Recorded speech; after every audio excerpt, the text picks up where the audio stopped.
wabarakatuh. Waalaikumsalam warahmatullahi wabarakatuh.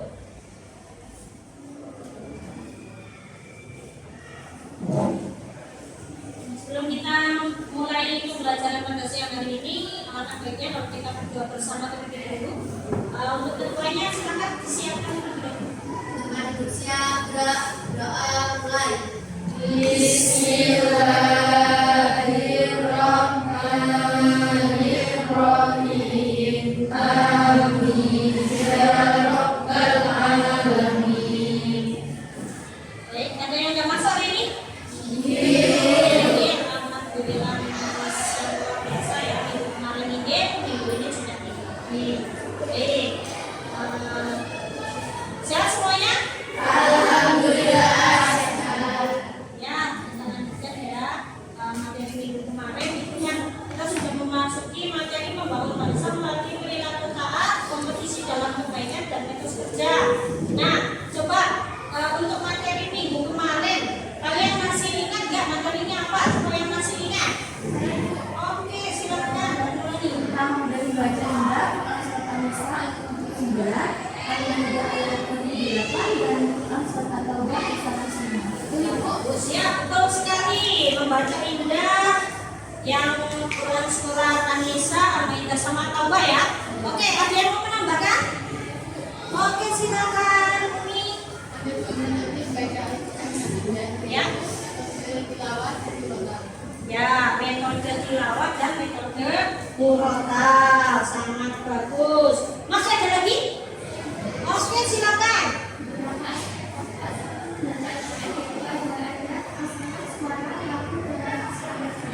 Ya, bagus sekali. Masih sangat ingat ya kalian selalu pelajarannya kemarin. Masih ada lagi nggak? Oh ya, oke, tidak seperti. Ada beberapa jenis macam lagu yang berkembang di bahasa ini. Ya. Yang pertama lagu bayaki, lagu kobra, lagu hidas, lagu nekawan, lagu ras, lagu diharapka, lagu sikap. Ya, bagus sekali. Alhamdulillah ya, sudah bisa mengingat semuanya. Nah, karena sudah bisa mengingat semuanya, saya lihat kok yang lainnya tadi yang semangat itu cuma yang ngantuk, yang jawab aja, yang lainnya masih ngantuk ya. Nah, supaya nggak ngantuk lagi, mari kita lakukan ice breaking biar kalian jadi melek. Jangan sampai salah ini ya nanti. Jadi nanti kita lakukan ice breaking pakai tepuk nyamuk. Nah, tepuk nyamuk nanti ketika Bu Ica menyuruh, jadi tangan kalian yang satu di atas, yang satu di bawah. Nanti saya akan kasih apa-apa.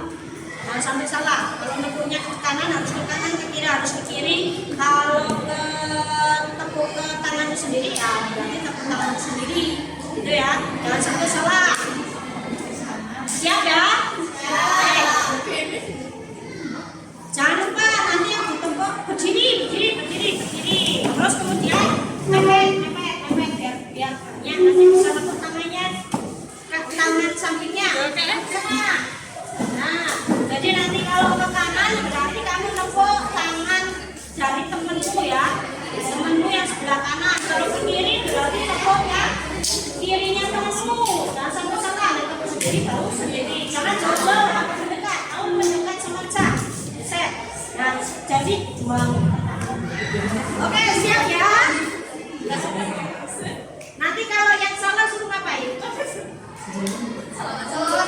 Selawatan ya, oke. Baik. Nanti kita ini ya. 1, 2, 3. Tepuk kanan. Yo, siapa? Tepuk tangan. Kalau kanan berarti bablasannya aja, jangan tepuk tanganku sendiri kan nanti ada tepuk tangan sendiri. Nah, oke, balik lagi. Tepuk kanan.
dalam belajar itu akan dipermudah untuk mendapatkan ilmunya, serta nanti di akhirat kita mendapatkan syafaat dari Rasulullah Shallallahu Alaihi Wasallam. Baik, kita lanjutkan ya, anak-anak untuknya itu sudah hilang, maka akan kita lanjutkan dengan pembelajaran kita. Kalau kemarin itu membaca indah, sekarang materinya adalah materi pokoknya, yaitu membangun bangsa melalui perilaku taat, kompetisi dalam perbaikan dan etos kerja.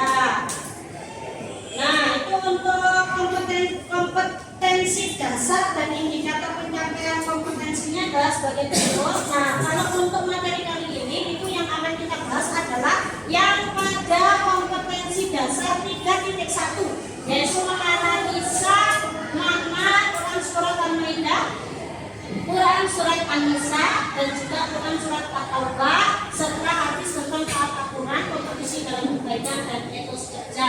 Ataupun indikatornya itu nanti ada di situ ya, sudah bisa kalian di sini. Baik, untuk yang pertama materinya berarti di sini terbagi menjadi 3. Yang pertama adalah taat, lalu kemudian kompetisi dalam kebaikan dan etos kerja. Nah, ini adalah dalilnya. Untuk materi taat aturan itu adalah Quran surat An-Nisa ayat 59 yang kemarin sudah kalian baca dengan indah dan penilaiannya sudah kita lakukan. Nah, ini ayatnya. A'udzu billahi minasyaitonir rajim. Bismillahirrahmanirrahim. Ya ayyuhalladzina amanu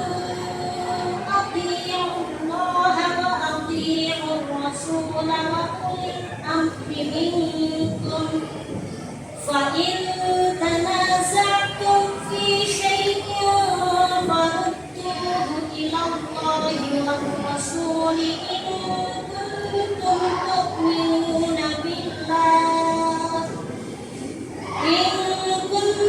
تؤمنون بالله واليوم الآخر ذلك خير ahsanu ta'wila. Artinya, wahai orang-orang yang beriman, taatilah Allah dan taatilah Rasul Muhammad dan ulil amri di antara kamu. Kemudian jika kamu berbeda pendapat tentang sesuatu, maka kembalikanlah kepada Allah dan Rasul. Jika kamu beriman kepada Allah dan hari kemudian, yang demikian itu lebih utama bagimu dan lebih baik akibatnya. Itu adalah bacaannya dan juga artinya. Nah, yang selanjutnya ini adalah kandungan isi atau isi kandungan Quran surat An-Nisa ayat 59. Yang pertama, ayat ini berkaitan dengan ayat sebelumnya, yakni perintah kepada orang beriman agar taat kepada perintah Allah, Rasul, dan kepada ulil amri dalam menyelesaikan problema yang dihadapi berdasarkan nilai-nilai Al-Quran dan hadis. Jadi di sini ada 3 aturan yang harus kita taati. Yang pertama adalah aturan yang dibuat oleh Allah. Ini termaktub di dalam Al-Quran. Jadi kita harus taat kepada Al-Quran itu secara hak. Itu tanpa dipilih-pilih. Jadi semuanya harus kita taati. Yang kedua adalah aturan yang dibuat atau yang diberikan oleh Rasul Muhammad, yaitu termaktub di dalam hadis.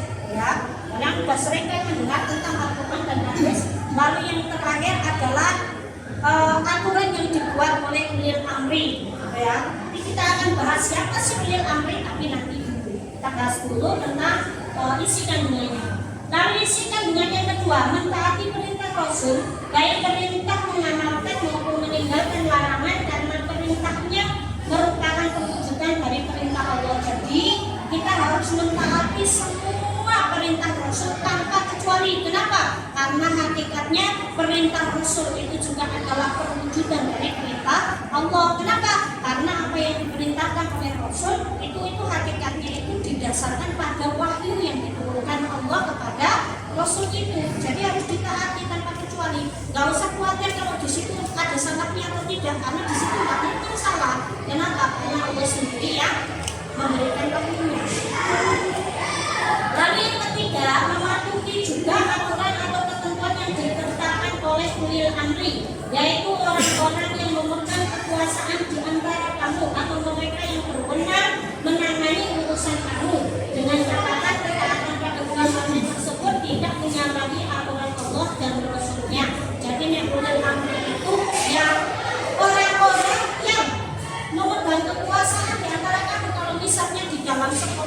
dalam kelas, maka pengurus kelas, ketua kelas itu adalah salah satunya. Kalau di dalam keluarga, maka di situ ada kepala keluarga, maka itu juga salah satu dari ulil amri. Kalau di desa, di situ ada perangkat desa, ada kepala desa, nah itu juga merupakan ulil amri. Lebih tingginya lagi ada Pak Camat, itu juga ulil amri. Ada Pak Bupati, ada Pak Gubernur, lalu lebih tinggi lagi ada Pak Presiden. Nah itu semuanya adalah ulil amri, maka aturannya harus kita taati. Hanya saja di sini kalau pada ulil amri itu ada batasannya. Kita boleh mengikuti aturan yang dibuat oleh ulil amri selama aturan itu tidak bertentangan dengan Al-Quran dan hadis atau syariat Islam ya. Lalu yang keempat, ketaatan itu meliputi taat kepada Allah, Rasul dan kepada ulil amri. Ketiga ketaatan itu tidak perlu dipertentangkan, tetapi dicari titik temunya, asalkan titik temunya lagi prinsip dan aturan yang ada. Lalu yang kelima, jika terdapat masalah yang diperselisihkan dan tidak ada kata sepakat, disebabkan tidak ada petunjuk yang jelas di dalam Al-Quran dan hadis, maka penyelesaiannya dikembalikan kepada nilai-nilai dan jiwa Al-Quran dan hadis dengan menggunakan ijtihad. Gitu ya. Jadi nanti kalau yang bisa kita, jadi dasar hukum Islam itu selain Al-Quran hadis, di situ masih ada ijma. Ijma itu hasil dari ijtihad, masih ada qiyas dan lain sebagainya. Itu nanti kalau yang ada dalam Quran hadis itu dikembalikan, nanti ada musyawarah, ada apa ya namanya di situ, pokoknya untuk membahas materi tersebut. Paham ya? Itu adalah isi kandungan Quran surat An-Nisa ayat 59. Yang selanjutnya di sini aturan yang ada yang harus kita taati itu ada di dalam Al-Quran, hadis dan juga ulil amri atau undang-undang. Ini kita kenal dengan undang-undang. Nah, pengertian ulil amri itu ketaatan yang bersyarat seperti tergambar dalam batasan-batasan sebagai berikut. Taat kepada pemimpin selama tidak memerintahkan perbuatan maksiat atau berbuat maksiat. Yang kedua, taat kepada pemimpin meskipun tidak memenuhi hak rakyat. Jadi misalnya ya, kalian sudah milih pemimpin, ternyata pemimpin itu kok tidak memenuhi hak kalian. Misalnya ya banyak lah, bisa kalian misalnya seharusnya kalian dapat PIP, ternyata kalian itu tidak dapat karena ada kesalahan-kesalahan tertentu, ya itu tetap kalian harus tetap mematuhi aturannya. Yang penting hakmu itu tidak seperti nggak mau kalau hakmu sing tidak kamu dapatkan, gitu ya. Jadi harus tetap ditaati. Terus kalau nilai ya ditaati, tanpa pilih-pilih, kecuali kalau misalnya terjadi yang nomor satu itu tadi, kamu kok disuruh untuk maksiat, loh kalian kok di bulan Ramadan dilarang berpuasa, maka kamu boleh untuk melawan. Kenapa? Lalu puasa itu adalah perintah agama, maksudnya dilarang. Berarti kan kita harus memegang aturan yang lebih tinggi, yaitu aturan Allah dan aturan Rasulnya, gitu ya. Lalu di situ ada pengertian ulil amri menurut Abu Ja'far. Abu Ja'far menyebut ulil amri itu adalah umara atau ahlul ilmi wal fiqh, artinya memiliki ilmu pengetahuan tentang fikih. Jadi menurut Abu Ja'far itu bukan yang namanya ulil amri itu yang harus kita taati itu bukan itu tadi yang kita sebutkan kayak kepala desa, ketua kelas, presiden dan lain sebagainya. Tapi di situ adalah orang-orang yang punya ilmu fikih. Itu kalau menurut Abu Ja'far. Kalau menurut Ahmad Mustafa, umara, ahli hikmah, ulama, pemimpin, pasukan dan seluruh pemimpin lainnya, pokoknya semua pemimpin itu dianggap sebagai ulil amri kalau ada pernyataannya dari Ahmad Mustafa. Kalau menurut Al-Mawardi, dia akan membagi ulil amri menjadi 4. Yang pertama umara, yaitu para pemimpin yang tadi kita sebutkan. Kemudian ada ulama dan fuqaha, itu juga masuk. Lalu kemudian ada sahabat Rasulullah, itu juga masuk. Karena di sini kan juga bukan hanya didasarkan pada hadis ya, di sini ada juga yang pernyataan dari sahabat itu jadi bisa kita gunakan kata-kata.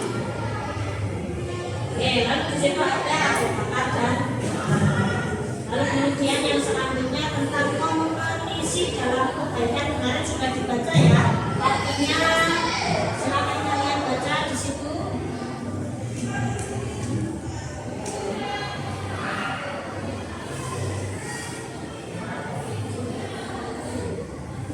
Lalu untuk isi kandungannya yang pertama adalah Al-Quran itu hak, baik isi maupun kandungannya, cara turunnya dan zat yang menurunkannya, yang mengantarnya itu juga semuanya adalah hak benar. Jadi semuanya itu benar. Yang kedua, Al-Quran bukan hanya membenarkan kitab suci sebelumnya, tetapi juga menjadi batu ujian atau tolak ukur kebenaran, saksi kebenaran dari kesalahan kitab-kitab sebelumnya.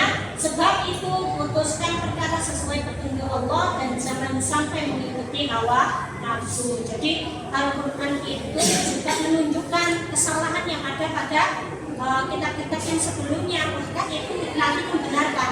Jadi yang perlu kita pahami bahwa ketika turun kitab-kitab setelahnya, maka kitab sebelumnya itu tidak boleh digunakan sebagai pegangan, sebagai dasar. Ya, jadi harus itu sudah yang boleh itu bahkan tidak boleh dipakai. Karena yang terakhir Al-Quran, ya berarti zaman sekarang ini harus berpegang pada Al-Quran saja, Al-Quran sama hadis. Lalu yang ketiga, setiap umat memiliki syariat sendiri yang merupakan sumber kebahagiaan di masanya. Maksudnya ini setiap umat itu ada masanya Nabi Musa, maka pegangannya adalah kitab apa Nabi Musa.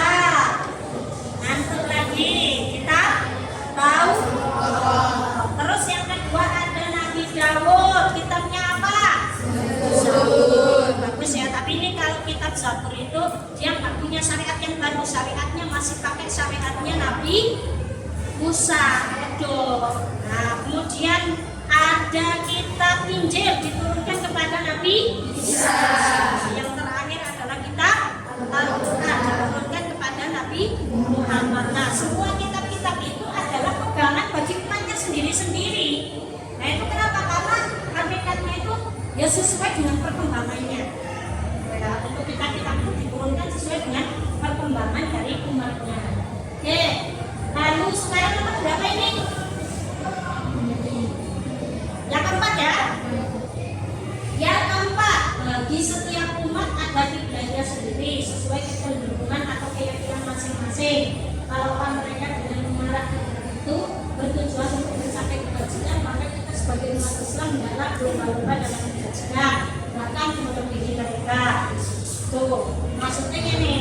Jadi untuk setiap umat itu kiblatnya beda-beda. Kalau kita punya kiblat itu ada di mana? Ka'bah. Jadi awalnya dulu Islam pun punya dua, bukan hanya di Ka'bah saja. Yang pertama di Ka'bah, lalu yang kedua itu pernah di Baitul Maqdis, tapi kemudian kembali lagi ke Ka'bah.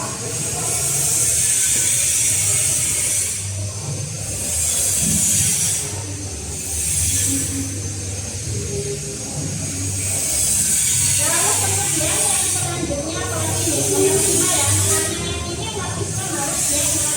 dalam bentuk kebajikan, jadi harus berubah dalam kebaikan. Lalu kemudian Allah telah menetapkan syariat dan manhaj khusus bagi dan masa untuk setiap umat. Jadi untuk setiap umat itu dikasih aturan sendiri-sendiri seperti yang tadi saya sebutkan ya, ada kitabnya masing-masing.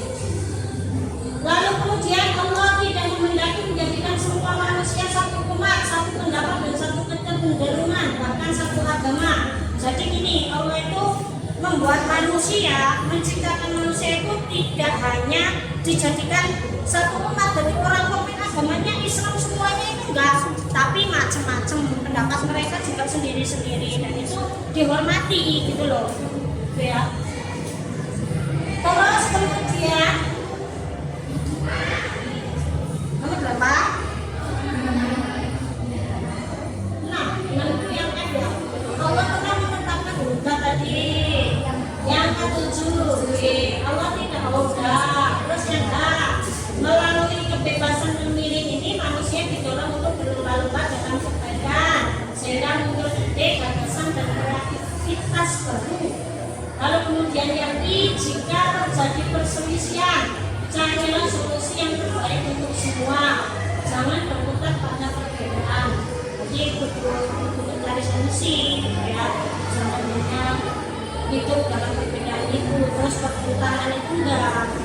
Lalu kemudian perbedaan merupakan sunatullah, itu pun bagian dari rancangan Allah. Karena itu tidak perlu berselisih dan bersilang-silangkan dengan perbedaan. Oke, ya. Ini ada pernyataan, kamu harus pahami berkompetisi merupakan hal mulia jika dilakukan dalam kebaikan, dan di dunia ini banyak bentuk kebaikan yang bisa dijadikan untuk berkompetisi. Nah, kita sendiri. Kompetisi dalam kebaikan itu ada 3 hal yang perlu kalian pahami ya di sini. Coba kalian buka buku masing-masing, di situ ada kriteria perbuatan baik atau amal saleh, lalu kemudian ada macam-macam perbuatan baik atau amal saleh, dan yang terakhir ada keuntungan berbuat baik atau beramal saleh. Silakan kalian buka dulu, kalian pelajari.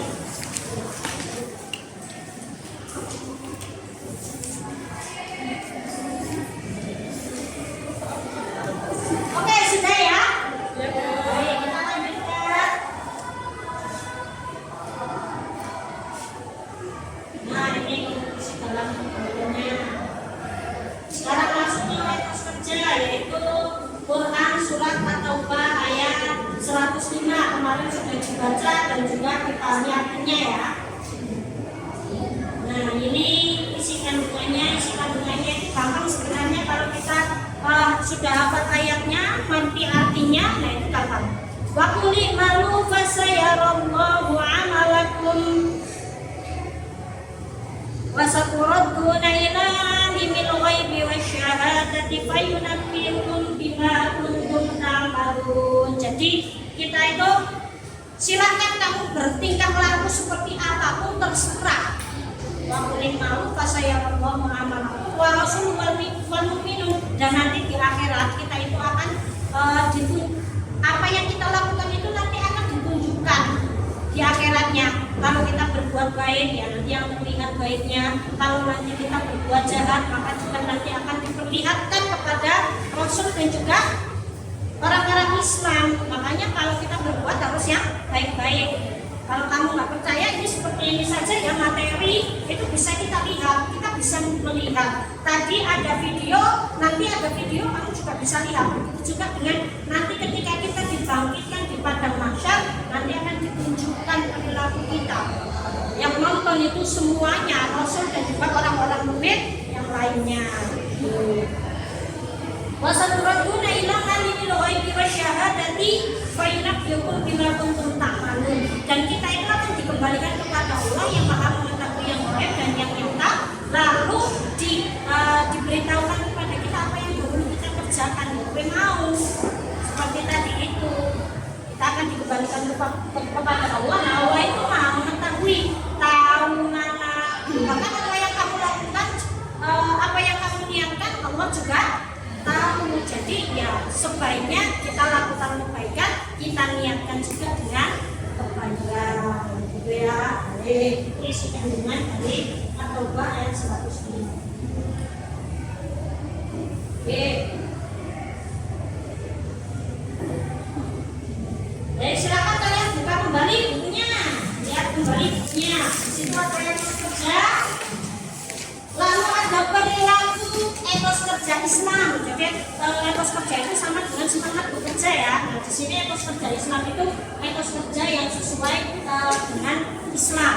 Lalu yang kedua ada prinsip etos kerja Muslim. Prinsipnya itu Muslim itu etos kerjanya seperti apa itu ada. Lalu ciri-ciri etos kerja Muslim juga ada. Yang pertama yang mengenai kerja keras. Silakan kamu pelajari dulu. Baca.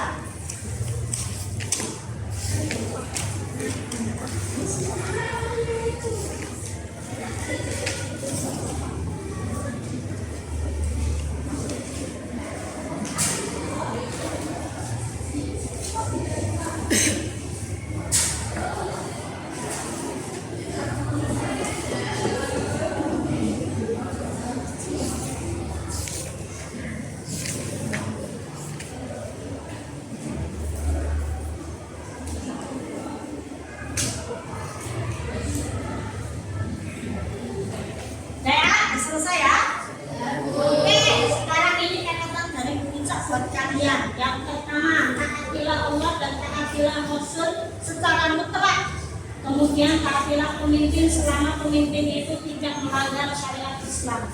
Yang kedua, selalulah berlomba-lomba dalam kebaikan dan jangan menunda-nunda untuk melakukan kebaikan sekecil apapun. Yang ketiga, bekerja keraslah dan Allah pasti akan memberikan sesuai dengan kerja keras kita. Itu manjata wajata, barang siapa bersungguh-sungguh maka dia pasti akan mendapatkan apa yang dia inginkan. Baik, materi dari ibu ini cukup ya. Jadi silakan saya minta kalian untuk kembali berkelompok lagi, membuat kelompok. Nanti akan ibu kasih link video. Setiap kelompoknya dapat satu link ya. Nanti kalian saksikan menggunakan HP-nya kalian masing-masing. Kalian bawa HP ya? Oke, silakan langsung berkelompok. Linknya akan segera saya kirim ke grup. Baik, silakan kalian diskusikan pelajaran apa yang kalian dapatkan dari video-video tersebut.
Sudah bisa buka.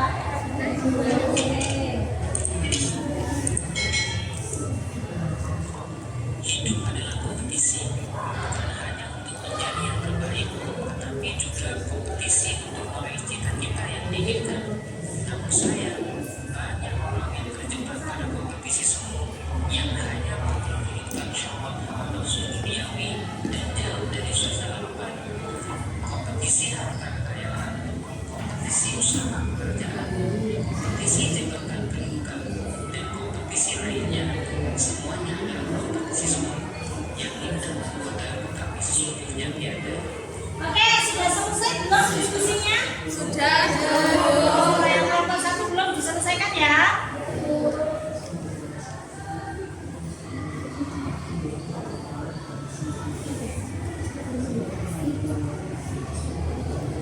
Kalau yang sudah bisa kembali ke posisi semula.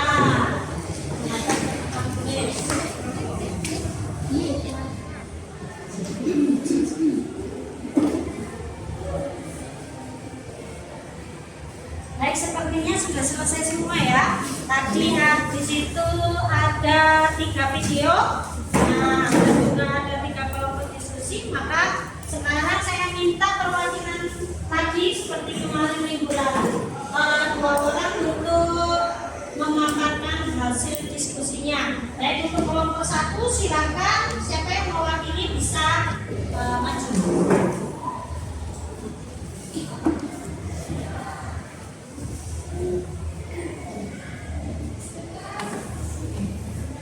Assalamualaikum warahmatullahi wabarakatuh. Waalaikumsalam warahmatullahi wabarakatuh. Perkenalkan, kami dari kelompok 1, saya Sastra Yadasya akan mempresentasikan hasil diskusi tentang video 1. Video tadi menunjukkan tentang 1 ketaatan di mana ada 3 aturan yang harus ditaati, yaitu Allah, Rasul, dan pemimpin, baik itu pemimpin di negara, sekolah, ataupun rumah. Yang kedua, yaitu taat pada Allah Subhanahu wa Ta'ala, Rasul adalah Quran. Sedang taat pada pemimpin ada batasannya, yaitu selama tidak bertentangan dengan syariat Islam. Sekian presentasi dari kelompok kami. Wassalamualaikum warahmatullahi wabarakatuh. Waalaikumsalam warahmatullahi wabarakatuh.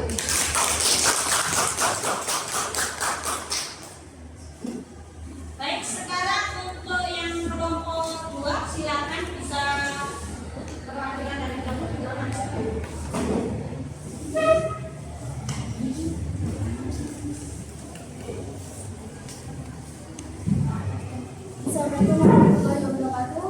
Waalaikumsalam warahmatullahi wabarakatuh. Perkenalkan, saya Lindu Sikasari. Saya Raditya Dimas Ramadan. Saya di sini dan teman saya akan menjelaskan tentang video yang kedua. Video yang kedua menunjukkan tentang satu kompetensi dalam kebaikan pada zaman sekarang. Orang cenderung larut dalam kompetisi, semua yang hanya menurutkan hawa nafsu dan jauh dari suasana rohani seperti kompetisi harta, kekayaan, jabatan, usaha, pekerjaan, dan lain-lain. Yang kedua yaitu Allah memberikan arahan bagaimana berkompetisi dalam kebaikan. Yang ketiga yaitu kriteria perbuatan baik, yaitu amal soleh. Kriteria perbuatan baik yaitu A. Adanya niat yang ikhlas karena Allah. B. Benar dalam pelaksanaannya. C. Bertujuan mencari ridho Allah. Untuk selanjutnya ada 3 alasan kenapa kita diperintahkan untuk berkompetisi dalam kebaikan. Yang pertama, ada kesempatan hidup sangat terbatas, jadi jangan menunda berbuat baik. Yang kedua, bertolong-menolong dalam berbuat baik. Yang ketiga, berbuat harus didasari dengan kesungguhan. Langkah awal untuk menciptakan lingkungan yang baik adalah melakukan kebaikan dimulai dari diri sendiri, dari yang terkecil dan dari sekarang. Sekian presentasi dari kami. Wassalamualaikum warahmatullahi wabarakatuh. Waalaikumsalam warahmatullahi wabarakatuh. Oke, yang terakhir untuk kelompok yang ketiga. Silakan.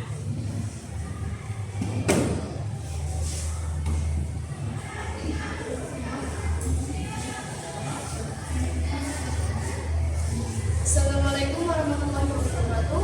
Waalaikumsalam warahmatullahi wabarakatuh.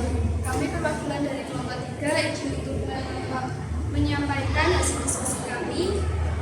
Saya Profesor Yudi Wahyudi. Saya Tiara Amrani. Di sini kami akan memaparkan hasil diskusi tentang video yang ketiga. Yang pertama yaitu kita sebagai seorang muslim harus menyeimbangkan antara dunia dan akhirat. Yang kedua, seseorang layak untuk dapat ujian sebagai potensi aktif, dinamis, produktif, atau profesional semata-mata karena prestasi kerjanya. Yang ketiga, yaitu banyak perintah dalam Al-Quran yang memerintahkan kita untuk bekerja untuk memenuhi kebutuhan duniawi. Yang keempat, Allah memerintahkan kita untuk banyak beramal soleh. Yang kelima, ada kata majada wajada. Barang siapa yang bersungguh-sungguh pasti akan berhasil. Yang keenam, manusia dalam bekerja harus sungguh-sungguh dan diniatkan ibadah serta semata-mata hanya mengharap ridho Allah. Demikian presentasi dari kami. Wassalamualaikum warahmatullahi wabarakatuh. Waalaikumsalam warahmatullahi wabarakatuh. Baik, alhamdulillah sudah presentasi semuanya, sudah mempresentasikan hasil diskusinya dari pemaparan penjelasan dari Bu Tati dan juga dari hasil presentasi diskusi dari teman-teman kalian. Kalian sudah bisa memahami makna dari taat aturan, kompetisi dalam kebaikan dan etos kerja ya? Ya. Oke, sangat bagus sekali. Ada yang mau ditanyakan nggak tentang materi ini? Belum. Berarti sudah bisa dipahami ya? Luar biasa. Alhamdulillah. Oke. Dari sekarang karena pembelajaran kita untuk materi ini sudah selesai, ada yang bisa menyimpulkan apa yang kita pelajari hari ini? Coba tunjuk jari. Oke, silakan. Yang pertama, kita harus taat pada Al-Quran, hadis, dan aturan pemimpin, baik itu pemimpin negara, sekolah, ataupun keluarga. Yang kedua, ketaatan pada Allah dan Rasul itu mutlak, sedang ketaatan pada pemimpin atau ulama itu bersyarat. Syaratnya taat pada pemimpin selama tidak memerintahkan berbuat maksiat. B. Taat pada pemimpin meskipun tidak memerintahkan kalian. Oke, bagus sekali teman-teman. Yang pertama, ya, mungkin ada lagi yang mau menambahkan? Oke, silakan. Bahwa dalam hidup ini kita harus senantiasa berlomba-lomba dalam kebaikan, bukan hanya hal yang semu seperti menumpuk harta dan kekuasaan, tetapi kita juga harus berlomba-lomba selalu dalam kebaikan. Dan yang kedua, dalam hidup kita tidak hanya cukup berlomba-lomba dalam kebaikan,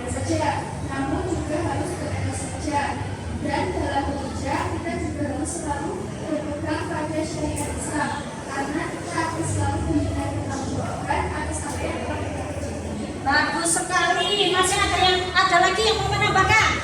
Oke, Nafi silakan. Ada beberapa prinsip etos kerja muslim. Yang pertama, bekerja, beraktivitas, dan beramal karena Allah. Yang kedua, berorientasi akhirat. Yang ketiga, berkarakter kuat. Yang keempat, berkarakter amanah. Yang kelima, bekerja keras.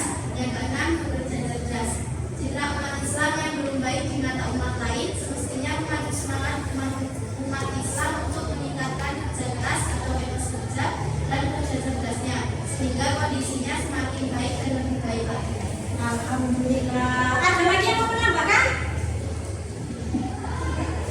Nggak ada. Berarti memang cuma itu ya materi kita dan sudah bisa diserap dengan baik oleh kita semuanya.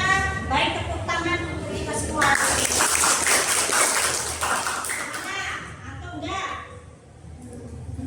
Kalau suruh pelajaran ngantuk, kalau suruh nyamuk tadi melek gitu ya. Jadi itu ya memang. Kenapa? Karena pada saat kita belajar itu adalah angin surga itu bertiup ke arah kita. Makanya ketika kamu itu memperhatikan bawahnya yaitu ngantuk. Kenapa lah angin surga? Tuh. Dan rasa ngantuk itu emang nggak bisa dihindarkan. Ngantuk ya tidurkan aja. Baik. Sepertinya hanya itu saja ya yang dapat saya sampaikan. Ini akan saya bagikan lembar kerja untuk kalian. Tolong nanti kalian laksanakan apa yang diperintahkan dalam lembar kerja tersebut. Bentar, saya carikan dulu kertasnya. Nanti masing-masing anak bersiap untuk mengerjakan lembar kerja ini ya.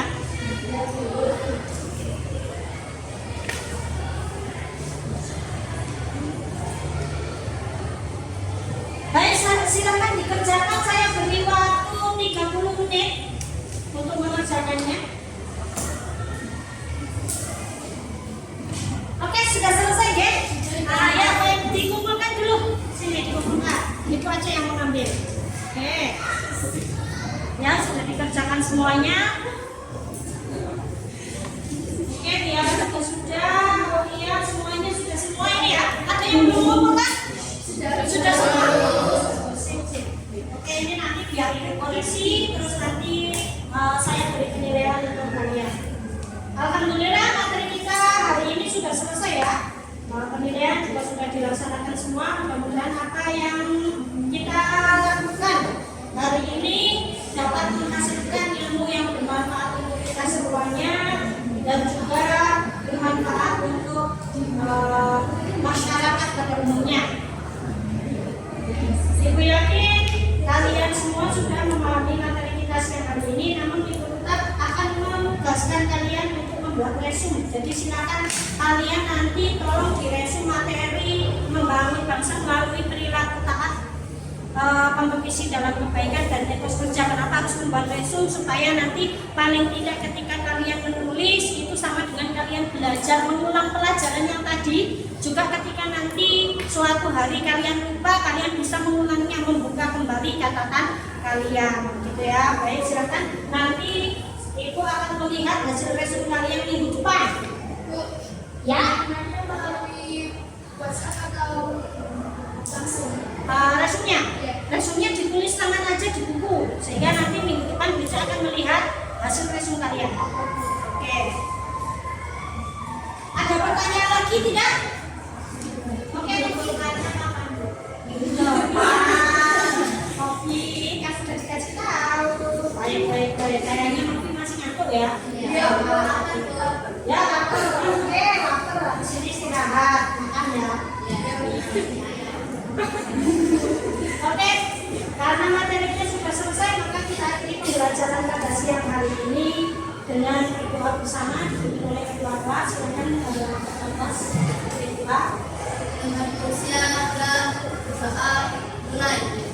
Bismillahirrahmanirrahim.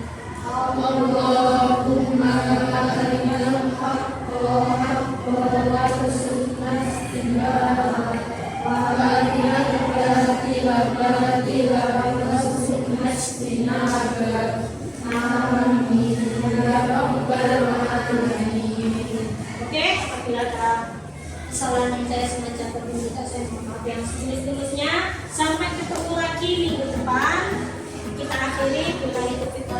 Assalamualaikum warahmatullahi wabarakatuh. Waalaikumsalam.